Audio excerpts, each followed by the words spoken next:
What's going on, everybody? Brief update, Warner Brothas Podcast. It's Kyle here. It's halftime of the Celtics Knicks Game 3 of the conference semifinals. Celtics are up 25, and I thought it would be interesting to do a brief check-in just in case the Celtics do in fact cough it up for a third time. I do not believe that'll happen.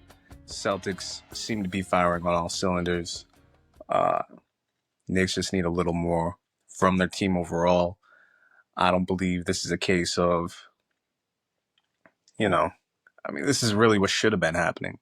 The Celtics are a tough matchup for the Knicks. We've seen that in games 1 and 2 with them being up big in both games, right? So this is really no surprise unless you really thought the Celtics were really going to come out tight. I didn't believe they'd come out tight. They've been in such big games, in such big situations, in such tough series, specifically Jason and Jalen, since they've come into this league, right? Then you add Al Horford to that and all the big games he's been in before the Celtics, let alone the games he's been in with the Celtics. Derek White, Drew Holiday, obviously. So was not too concerned with this series getting out of hand. I do believe Monday will be the tough test. But hey, who knows? Maybe, 2 hours from now, hour and a half from now, maybe the Celtics will have blown another lead. Maybe Knicks fans will have rejoiced, and it'll be Armageddon in the streets of New York, everywhere. Trust me, it'll be. I mean, you saw the scenes, pre-game, going into the first quarter, first half, how loud it was before the Celtics really got out to the lead. And best believe that crowd's going to be inspiring in the second half as well. So, this isn't too surprising. It's disappointing. You thought it would be a better game.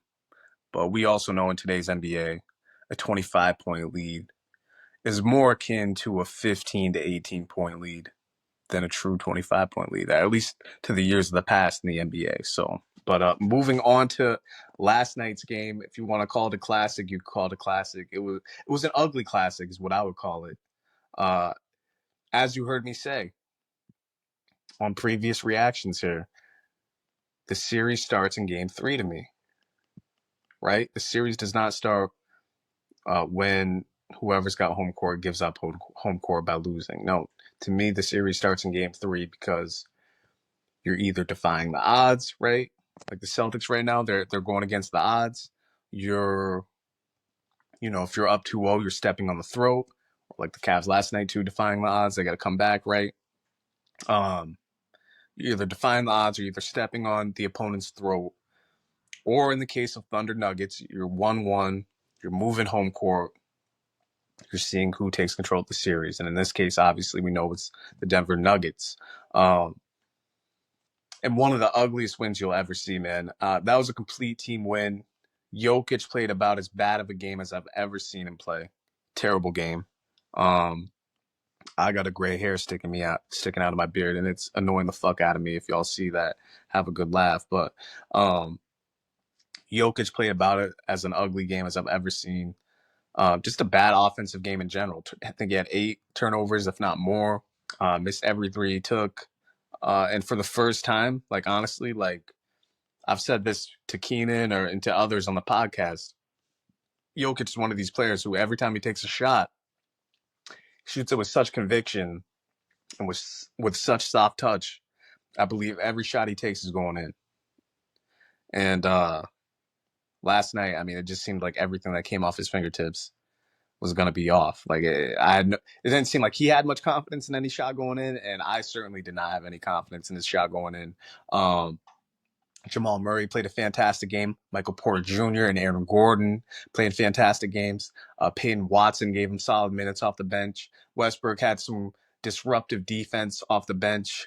And then on OKC side of things, Jalen Williams was their best player. Chet gave them great minutes in the first half, gave them pretty much nothing in the second half. Difference here, though, I know the Thunder end up losing the game. SGA had an ugly game. OKC played great defense on him. Uninspiring game overall from SGA. Just watching the game, though, I thought anytime he released the ball, anytime he shot the ball, I really thought it was going in. I really thought, he was more of a threat than Jokic down the stretch, which is crazy because, I believe Jokic is the best player in the world. But for whatever reason, not only did Jokic not have it last night, and clearly SGA did not either, but I had more confidence in SGA's shot falling late in the game, more so than Jokic. Aaron Gordon, all of a sudden, though, has become new age Robert Horry. Don't know where that came from. Again, he helps them take control of this series, sending them into overtime. Then the Nuggets just overall take over in overtime. Jamal Murray looked great last night once again. Had a few finishes at the rim that were just incredible. You can just tell. You can tell with Jamal Murray from the opening tip how he's creating space, how he's releasing the ball, what spring is in his step. You can tell what kind of game he's going to have early on. That's even if he's missing shots. You can tell. And I'll throw Michael Porter Jr. in there, who I was, again, super impressed with last night, between his rebounding, between his defense, between his grit.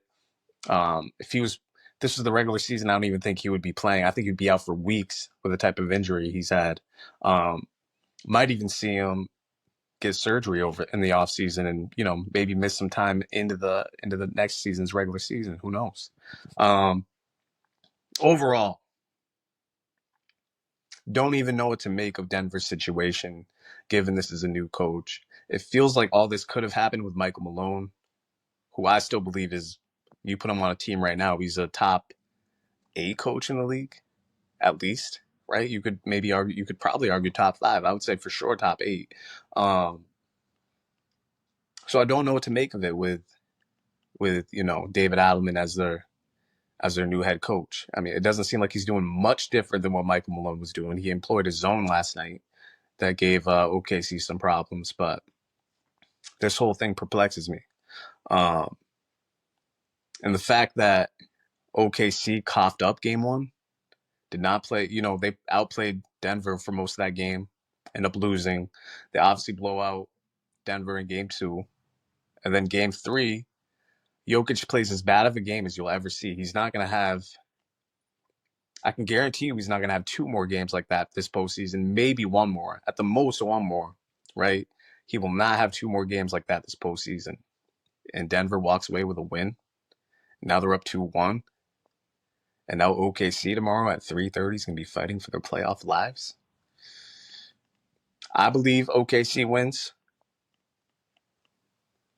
But hey, you're going to have, for sure, a better Jokic game.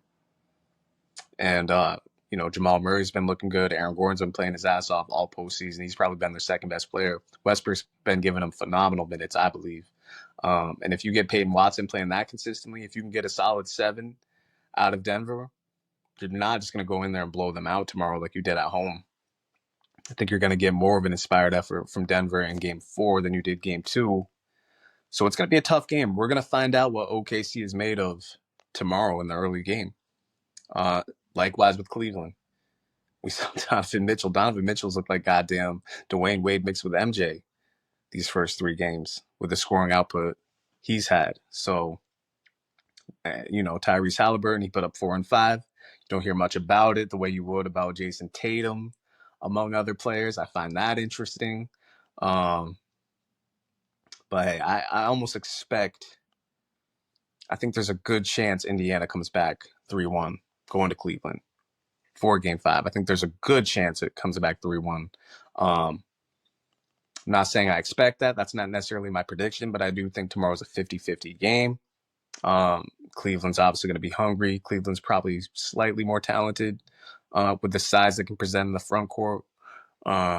We know Indiana's versatility on offense, though. So, yeah, we have that. The late game tonight, we obviously got Warriors-Wolves.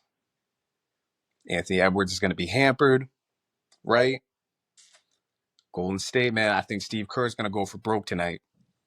He's got 7 players to play. He can't dig deep into his bench, I believe. I think he's going to go with that starting 5, obviously minus Stephen Curry.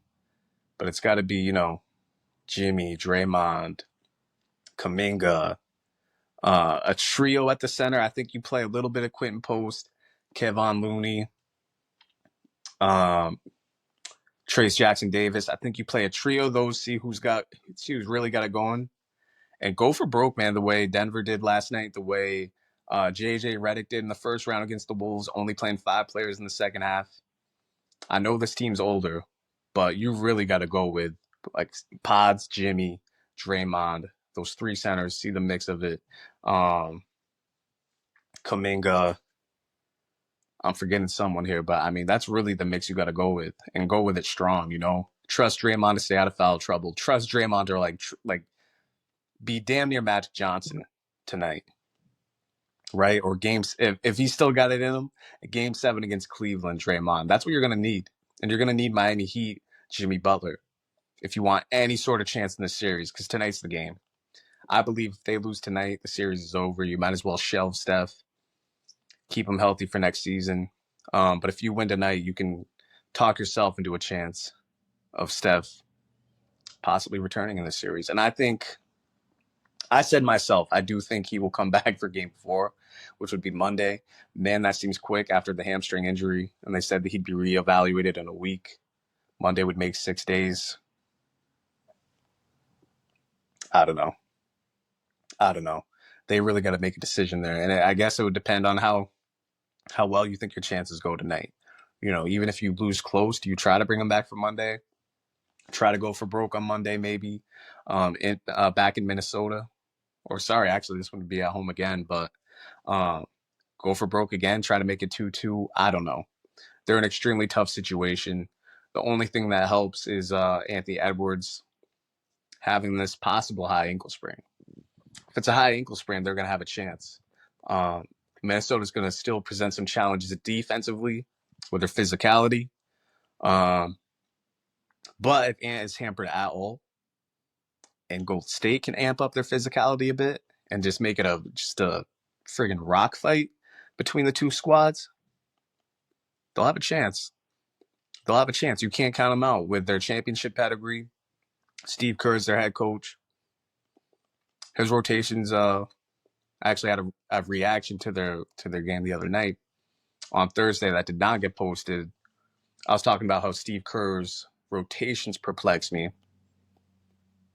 He can't do that tonight. He can't mess around and go 13 deep, 14 deep. He can't mess around and do that tonight. They got to go for broke, at the most play 8 players. Keep it simple. Make that game ugly. Make it physical. Put pressure on the refs and see what happens. And pray to God that, Steph can hopefully come back sometime next week. So, and we got UFC 315 tonight in Montreal. Shouts to Montreal. Welcome back, UFC, to Montreal, to the Northeast. Bilal Muhammad versus Jack Della Mena. Then we got, Valentina Shevchenko versus, what's her name? Marion Furiat. I think I'm pronouncing that right. My French ain't great. That's the co-main event, women's flyweight championship. I'm going to roll with Bilal Muhammad and Valentina Shevchenko in both championships. Valentina's the underdog as a defending champion. Marion Furo, she's a hell of a striker. She's going to present some challenges. I think Bilal rolls through JDM. Honestly, a lot of people are rooting for JDM to win.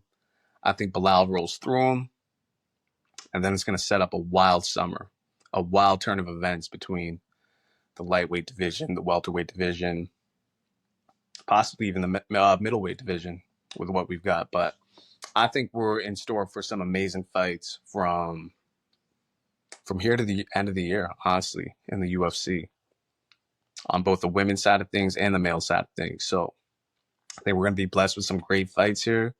We've already seen July. That's Dustin Poirier's retirement fight in New Orleans versus Max Holloway. That's going to be crazy. That whole card's probably going to be crazy. International Fight Week looks like it's going to be Ilia Topuria versus Islam for the lightweight title. That's going to be absolutely insane. And much, much more. I cannot wait. There's a possibility I check in after the Celtics game. There's a possibility I check in after this Warriors-Wolves game. We'll see how those go. I will be back. If not tonight, I probably will be back tomorrow, maybe with a crew. hopefully with a crew. That would be pretty cool. I will unfortunately be on my bum ass phone. My laptop is still not working, as you can see. Uh, Hopefully by middle of this week, though, we'll have it back. So this was another Warner Brothas reaction podcast. Brief check in with Kyle. I'll be back soon. Peace, y'all.